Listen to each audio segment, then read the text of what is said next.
Hello students, this is Sudhir Shukla.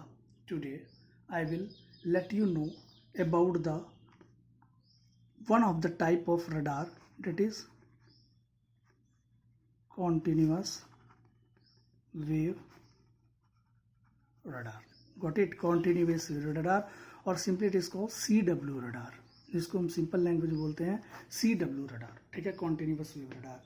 तो क्या होता है जनरली कि ये एक टाइप का रडार बनता है, ठीक है, जिसमें हम देखेंगे पॉइंट्स के थ्रू कि कॉन्टिन्यू वेव से रडार यूजेस डॉपलर इफेक्ट, जो कि किस पे बेस्ड होता है, डॉपलर इफेक्ट पे बेस्ड होता है. एक बार पहले हम इन पॉइंट्स को देखेंगे, फिर हम इन पॉइंट्स को डिटेल में समझेंगे. ठीक है, तो फर्स्ट पॉइंट बोलता है कि जो कि डॉपलर प्रिंसिपल का यूज करता है. ठीक है, used to determine the velocity of the object या टारगेट. जो सिर्फ किस चीज के लिए यूज होता है, वेलोसिटी, किसी भी ऑब्जेक्ट या टारगेट की वेलोसिटी जानने के लिए. ठीक है, ड्यूटी साइकिल 100% इसकी ड्यूटी साइकिल होती है. Minimum detectable range is 0. ठीक है, requires two antennas not to measure range को मेजर करने के लिए नहीं. ठीक है, ये सब पॉइंट्स को भी हम डिटेल में समझेंगे. फिर ये हमारा ऑपरेशन बनता है. ठीक है, ब्लॉक डायग्राम. तो उसके पहले हम इन पॉइंट्स के बारे में समझेंगे. तो जैसे बोला कि जो ये यूज करता है डॉपलर इफेक्ट के कॉन्सेप्ट को यूज करता है. डॉपलर इफेक्ट का हमें पता था, डॉपलर इफेक्ट का कॉन्सेप्ट कब अराइज होता है, जब हमें लार्ज मैग्नीट्यूड्स जो कि अनवांटेड सिग्नल्स है उनके बीच में हमें वांटेड सिग्नल्स के मैग्नीट्यूड को डिटेक्ट करना हो. उस दौरान हम डॉपलर फ्रीक्वेंसी या डॉपलर प्रिंसिपल का यूज करते हैं, जैसा कि हमने वीडियो में, प्रीवियस वीडियोस में मैंने आपको बता रखा है. ठीक है, तो अगर डॉपलर प्रिंसिपल बेस्ड है या कोई ऑब्जेक्ट मूविंग है जिसकी मैग्नीट्यूड में उसके साथ उससे ज्यादा मैग्नीट्यूड के क्लटर्स अराइज हो रहे हों, तो डिफ्रेंशिएट करना हो तो हम डॉपलर प्रिंसिपल का यूज करेंगे. तो वहां हम कॉन्टिन्यूस वेव रडार यूज कर सकते हैं. साथ में मैंने बताया कि इससे सिर्फ हम निकाल पाते हैं वेलोसिटी, क्योंकि इससे रेंज जो हम कैलकुलेट करते हैं वो 0 होता है. रेंज हम नहीं कैलकुलेट करते, हम इससे कैलकुलेट करते हैं वेलोसिटी ऑफ एन ऑब्जेक्ट. ठीक है, फिर पॉइंट बोला था कि जो ड्यूटी साइकिल 100% होता है. What it mean, duty cycle हमें पता है कि ड्यूटी साइकिल को जब हम डिफाइन करते हैं तो हम कहते हैं T on upon T total.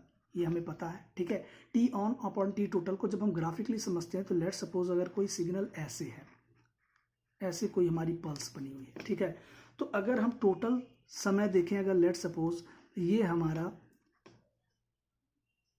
मान लीजिए 10 सेकेंड का है, ये दो ड्यूरेशन 10 सेकेंड का है, और वो ऑन होता है 2 सेकेंड के लिए, और 8 सेकेंड के लिए वो क्या होता है, ऑफ होता है. तो अगर ड्यूटी साइकिल हमको डिफाइन करना हो तो वी विल डिफाइन लाइक 2/10 × 100. ठीक है, ये गया 5, ये गया 20. मतलब अगर परसेंट में हम देखेंगे ड्यूटी साइकिल आएगा हमारा 20%. मतलब क्या बता रहा है ये बता रहा है 20% कि 20% सिग्नल आपका क्या है, ऑन है, बाकी 80% सिग्नल क्या है आपका, ऑफ है. ठीक है, तो यहाँ ड्यूटी साइकिल 100% का मतलब ये है कि सिग्नल ऑफ हो ही नहीं रहा है, मतलब कॉन्टिन्यूसली वेव्स जा रही हैं. वेव्स क्या जा रही हैं, कॉन्टिन्यूसली जा रही हैं. इस जब कॉन्टिन्यूसली वेव्स जाती हैं तो हम कहते हैं कि 100% ड्यूटी साइकिल है. ठीक है, फिर हमने पता लगा कि रेंज हमारा जो है वो 0 है. ठीक है, अब देखिए, इट रिक्वायर्स 2 एंटीनास. 2 एंटीना है.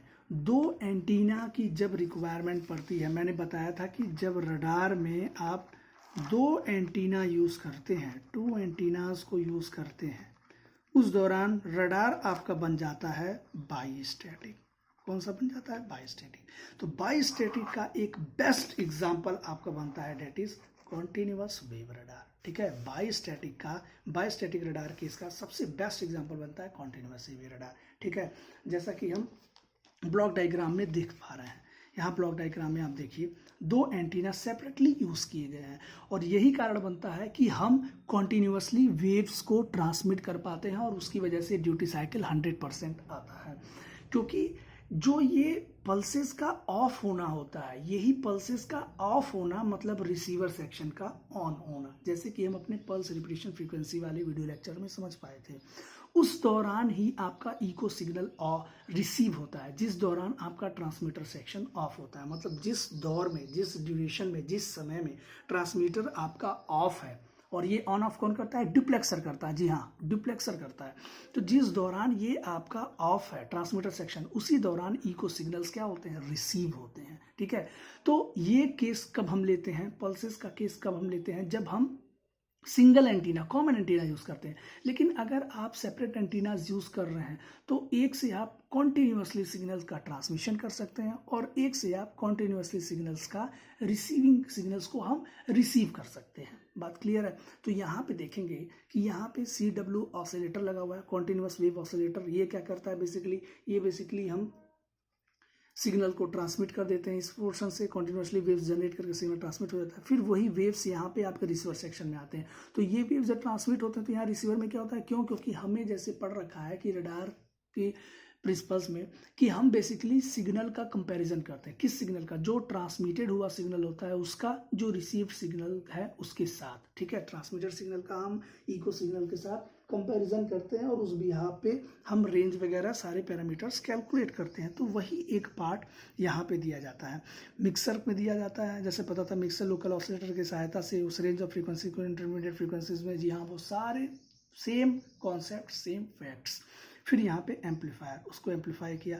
फिर आपका डिस्क्रिमिनेटर, ये डिस्क्रिमिनेटर बेसिकली क्या करता है? जो रेंज ऑफ फ्रीक्वेंसी आती है उसको वोल्टेज में कन्वर्ट करता है। जैसे मैंने लिख रखा है, as the waves are continuously transmitted and there is no time for the receiver to receive the signal or receive the pulses, the range, there is no time difference between the received and the transmitted signal, so there is no time difference, we can't get the range, so minimum detectable range is 0।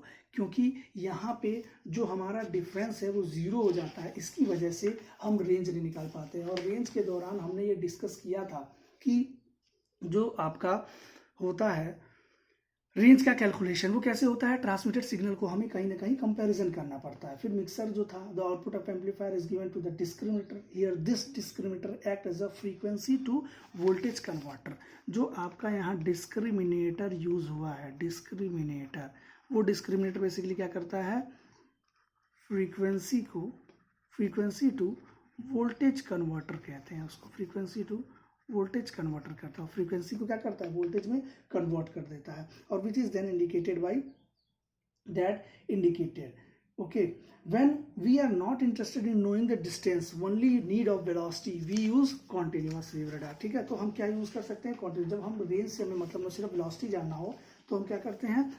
Use कर सकते हैं continuous wave radar. जैसा हमने बताया discriminator F2V converter हम बोलते हैं, ये फ्रीक्वेंसी को वोल्टेज में कन्वर्ट करता है और वही इंडिकेट किया जाता है। जैसे जो फ्रीक्वेंसी के सिग्नल आ रहा है उसको वोल्टेज में करता है और यहाँ पे इंडिकेटर पे डिस्प्ले हो जाता है कि ऑब्जेक्ट किस वेलोसिटी से मूव कर रहा है। और हमें पता था कि अगर हमें वेलोसिटी निकालना हो तो हमें ड्रिफ्ट फ्रीक्वेंसी पता होना चाहिए, क्योंकि हमें पता है FD इक्वल्स टू जो होता है वो होता है 2VR/λ। ठीक है, तो कहीं ना कहीं अगर आप वेलोसिटी निकाल रहे हैं तो वेलोसिटी के लिए आपको FD पता होना चाहिए। ये लैम्डा के साथ कोई समस्या नहीं, क्योंकि ट्रांसमिटेड फ्रीक्वेंसी पता है तो उसमें लैम्डा पता लग जाएगा।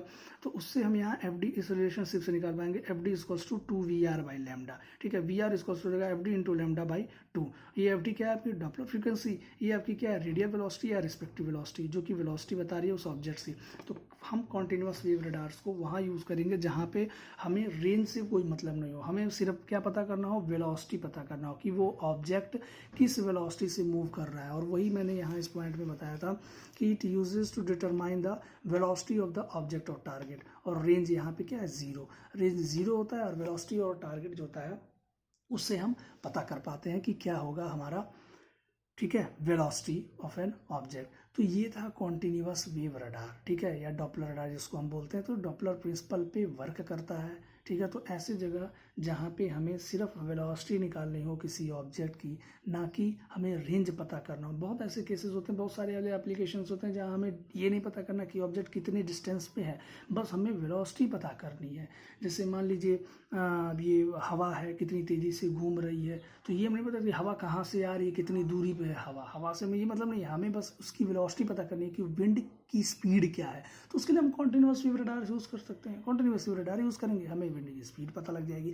तो कहने का मतलब है डिफरेंट एप्लीकेशंस हैं जहाँ पे हम डिफरेंट टाइप के रडार्स को यूज़ कर सकते हैं। ठीक है, I think that you all the students have grasped what I have taught to you people. Okay, thank you so much.